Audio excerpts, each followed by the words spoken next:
It all started 2 months ago when my wife, Lauren, casually mentioned she was planning a girls' trip to Miami with her best friend, Jessica, and a couple of their mutual friends.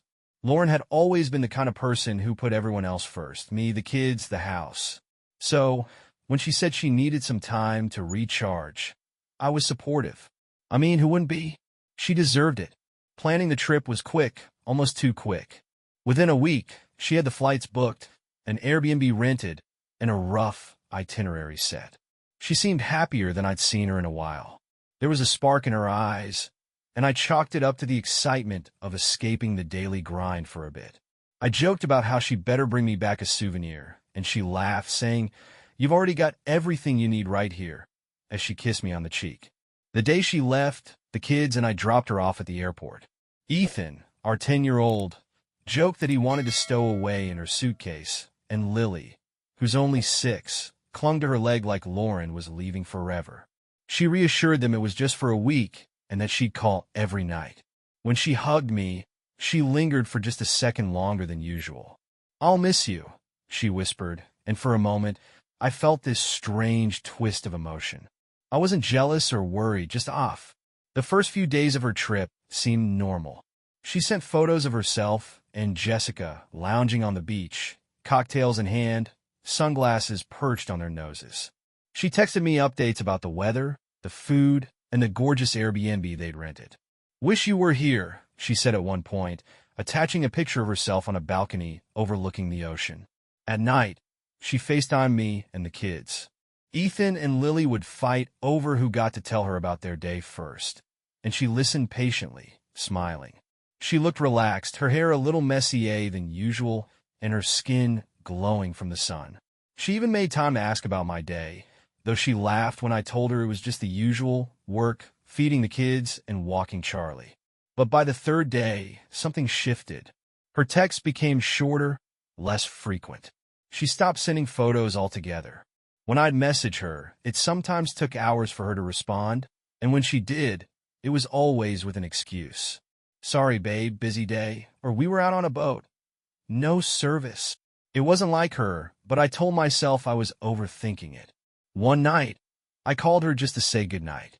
It went straight to voicemail. I figured her phone must have died, but an hour later, she texted back saying she'd been out late and hadn't noticed.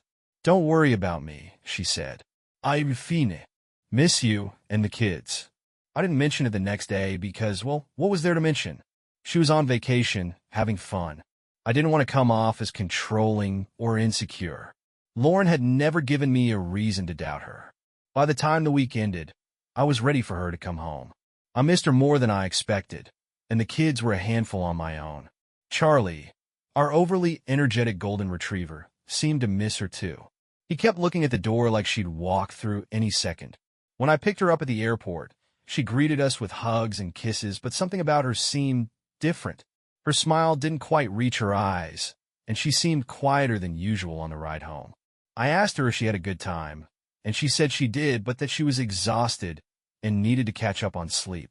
I figured that was normal. Traveling is tiring, right? The next week, the little things started to stick out. She spent more time on her phone, her face lighting up with messages that made her smirk or laugh softly. If I asked her what was so funny, she'd say, "Oh, just Jessica being Jessica." She also seemed more distant, like her mind was somewhere else. She'd zone out during dinner or linger in the bedroom after putting the kids to bed, scrolling through her phone instead of watching TV with me like we usually did.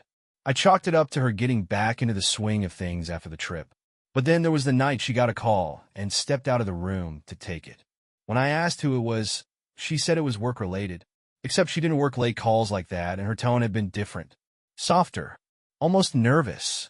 I didn't push her on it because I trusted her. At least, I wanted to trust her. Then, out of nowhere, I got a text from Jessica's boyfriend, Tyler. We weren't particularly close, but we'd hung out a few times as couples. "Hey man, can we grab a beer sometime? There's something you need to know." At first, I thought it was about Jessica. Maybe they were fighting, and he wanted advice. But when I met up with him that weekend, I realized I couldn't have been more wrong. When Tyler texted me, "We need to talk," I didn't think much of it. Tyler and I weren't best friends or anything, but we hung out often enough through Lauren and Jessica.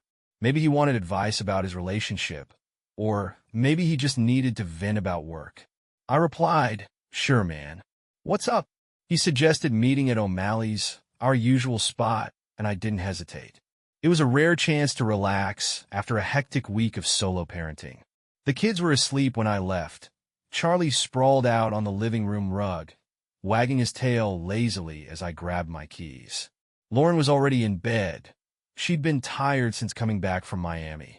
I kissed her on the forehead before I left, and she barely stirred. O'Malley's was busy, as usual for a Friday night.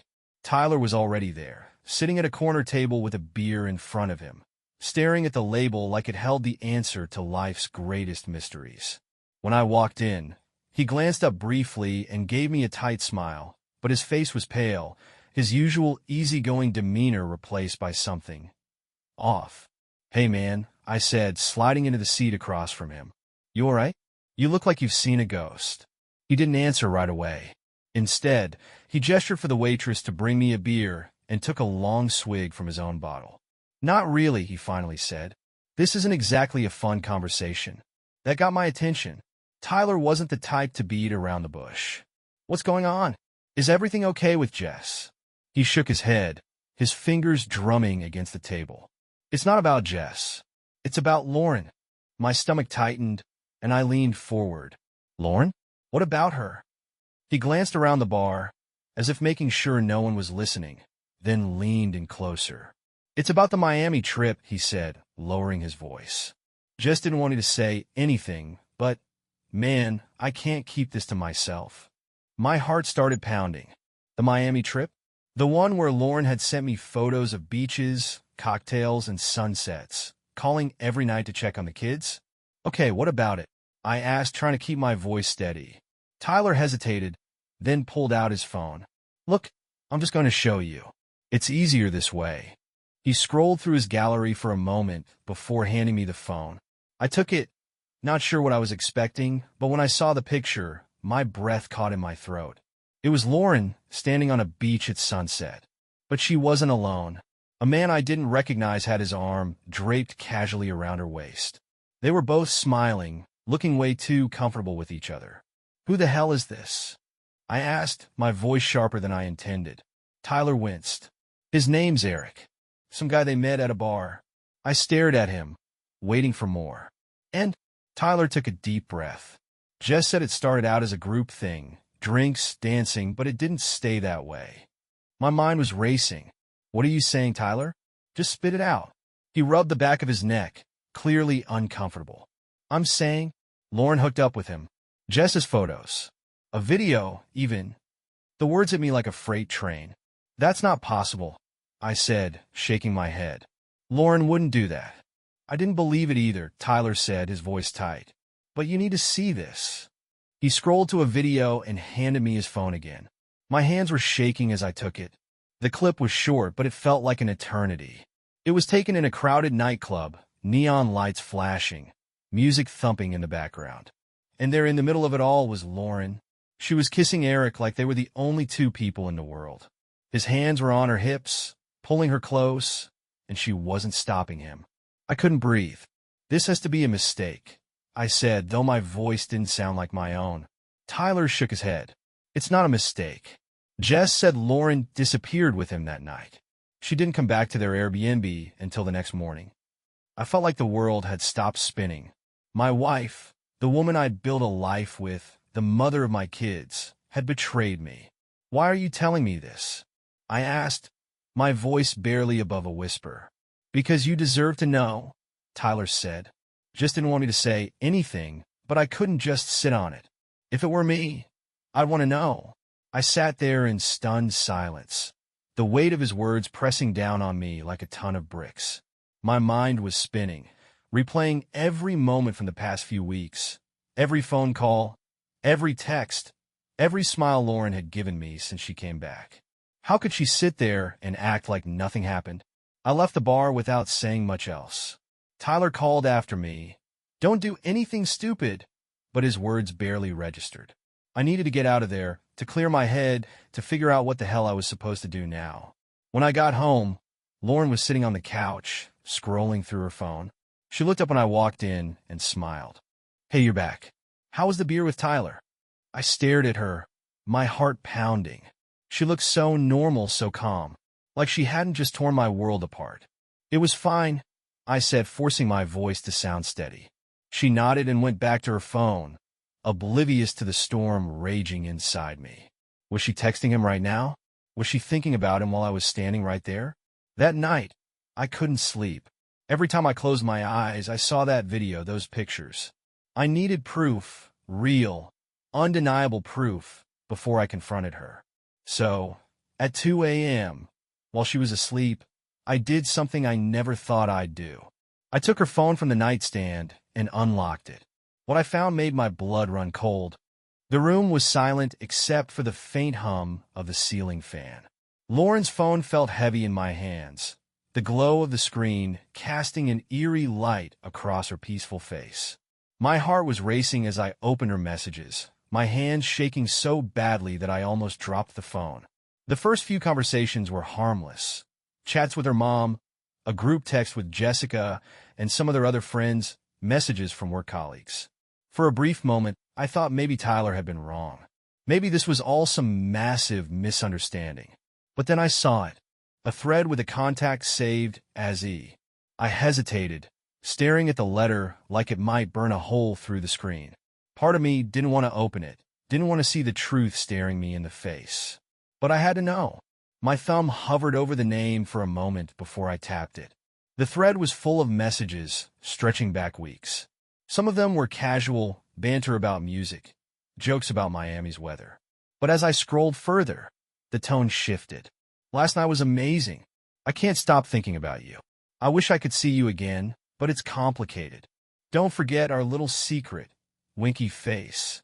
My stomach churned as I kept scrolling, each message worse than the last. There were photos, too, selfies they'd exchanged, including one of Lauren in her bikini, blowing him a kiss. And then there were the texts from the night Tyler had mentioned. "Come to my room. The door's unlocked. On my way. Can't wait to see you." I felt sick. My hands were trembling so much that I had to set the phone down. This wasn't just a kiss or a one-time mistake. It was an affair, a full-blown, premeditated betrayal. I wanted to wake her up right then and there, to confront her, to demand an explanation. But as I looked at her sleeping face, so serene and innocent, I couldn't bring myself to do it. Not yet. I needed to process this to figure out what the hell I was going to do. The next day, I acted like everything was normal.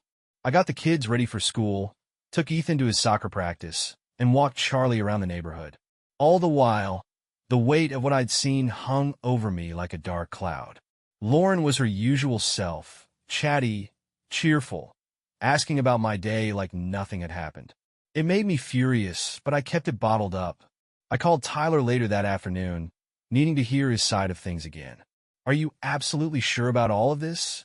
I asked, pacing the backyard as Charlie chased a squirrel in the distance. "I wouldn't have told you if I wasn't," he said firmly. "Look, I know it's a lot to process, but you have to confront her. You can't just let this slide." "I know," I said, running a hand through my hair. I need more time." "Time for what?" "To let her keep lying to you." His words stung because they were true. But I wasn't ready. Not yet. That night, as Lauren and I sat on the couch watching TV, I couldn't stop thinking about the messages. Every time she laughed at something on the screen or leaned her head against my shoulder, it felt like a slap in the face. How could she act so normal, so affectionate, knowing what she'd done? I decided to do some more digging. If she'd been careless enough to leave those messages on her phone, there had to be more. I started with her laptop. It didn't take long to find her email account, still logged in from the last time she'd used it. There were receipts for dinners and drinks from Miami, tickets to a show she hadn't mentioned to me, even a reservation confirmation for a hotel room, one that didn't match the Airbnb she was supposedly staying at with Jessica. But the worst was an email from Eric. The subject line read, "Missing you already." I clicked on it, my stomach in knots. "Lauren, I had an incredible time with you. You're an amazing woman, and I wish things could be different. I know you have a family and a life back home, but I hope you'll always remember what we shared. If you're ever in Miami again, you know where to find me. I sat back, staring at the screen, my mind reeling. This wasn't just some random fling. This guy thought they had a connection. I couldn't take it anymore. I closed the laptop and went outside, needing air. The cool night breeze did little to calm me down. My hands were clenched into fists, my jaw tight. I wanted to punch something, to scream, to make her feel the pain she'd inflicted on me. Instead, I took a deep breath and went back inside. Lauren was already in bed, the glow of her bedside lamp casting a warm light over her face. She looked up when I walked in and smiled. "You okay? You've been quiet tonight." "Yeah," I said, my voice strained. "Just tired." I lay down beside her, my mind racing. I couldn't keep pretending everything was fine. Sooner or later, I was going to have to confront her. And when I did, there would be no going back. I couldn't take it anymore. The lies, the secrets, everything. The weight of knowing that my wife, the woman I trusted more than anyone, had betrayed me was too much to carry on my own. So, the next morning after getting the kids ready and sending them off to school, I knew what I had to do. I didn't want to do it in front of them. I didn't want to cause a scene, or worse, let them see their mom and dad fighting. But I couldn't keep pretending that everything was okay. I was tired of pretending. I waited for Lauren to come downstairs. She always made herself a cup of coffee and sat at the kitchen table, scrolling through her phone, just like clockwork. But today, I wasn't just going to sit there and pretend I didn't know what had been going on. When she walked into the kitchen, I was sitting at the table, my hands folded in front of me. I didn't even look up at first, just stared at the smooth surface of the wood. My pulse was hammering in my ears, but I forced myself to stay calm. "Good morning," she said, smiling as she poured herself a cup of coffee. "Morning," I replied, my voice tight. "We need to talk." She didn't seem to notice the tension in my voice. She sat down across from me, taking a sip of her coffee. "What about?" she asked, her voice light. I took a deep breath, gathering my thoughts. This was it. There was no going back. "I know about Eric." Her hand froze midair, the mug still inches from her lips. Her eyes darted to me, wide with surprise, and for the first time, I saw something that looked like fear in them. What do you mean?" she stammered, setting the mug down. I didn't answer right away. Instead, I reached into my pocket and pulled out my phone, handing it to her. "The messages, the photos, the emails. Explain this," I said, my voice barely above a whisper. She looked down at the screen, her face paling as she saw the messages between her and Eric. The photos, the email. I watched her face as the color drained from it, as her eyes flicked between the screen and me. I didn't," she started, but I cut her off. "Don't lie to me. I've seen everything. I know what happened in Miami. I know about the hotel, the messages, the way you've been seeing him behind my back." My voice broke, and I swallowed hard, pushing down the anger threatening to explode. "How could you do this to me? To us?" She opened her mouth, but no words came out at first. She looked down, her hands shaking. Then, in a voice I barely recognized, she whispered, "I'm sorry, Nate. I didn't know how to tell you. I didn't want to hurt you." I laughed bitterly, the sound harsh in the quiet room. "Hurt me? You already did. You hurt me the second you went to Miami and let him touch you." She winced at the words, but I couldn't stop myself.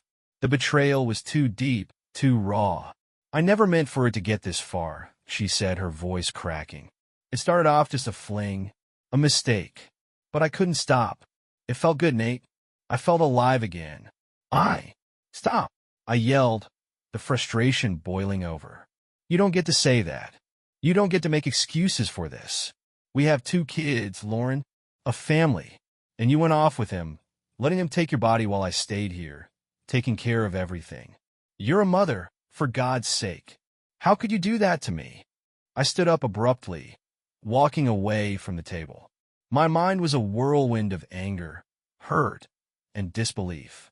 I had trusted her with everything, with my heart, with our children, and she had thrown it all away for what? A fling with some guy she met in a bar? Lauren followed me into the living room, her eyes pleading, her voice soft. Nate, please. I never wanted to hurt you. It was a mistake, and I'm so sorry. I don't want to lose you. Please, just let me explain. I turned to face her, the emotions bubbling up. Explain? There's nothing to explain. I don't want to hear it. I was shaking now, every muscle tense, my fist clenched. You lied to me for months. You've been sneaking around behind my back. And you think a few tears and an apology is going to fix it? You really think I'm just going to forgive you and forget everything? I never wanted this to happen, she repeated, her voice breaking. Then why did you let it? I shot back. Why didn't you tell me? Why didn't you come to me when you felt like you were drifting? Why didn't you talk to me instead of running to him? Don't sit here and tell me you didn't want this. You made a choice. You chose him over us. I couldn't look at her anymore. I couldn't stand to see her face, to hear her excuses. I grabbed my keys from the counter, not even caring if she saw. I'm done. I'm done with the lies, Lauren. I can't do this anymore. I'm leaving. Her eyes widened in panic, and she reached for me, but I pulled away. Nothing. No. Please don't. But I didn't listen. I couldn't. I grabbed my coat and walked out the door, slamming it behind me. I needed air. I needed space. I needed to. I drove for what felt like hours, but I couldn't escape the knot in my stomach, the burning rage that wouldn't let go. I pulled over at a small park, sitting in the car for a long time, just staring at the empty lot. It wasn't just the affair that hurt. It was the complete unraveling of everything I thought I knew about my life, about Lauren, about us.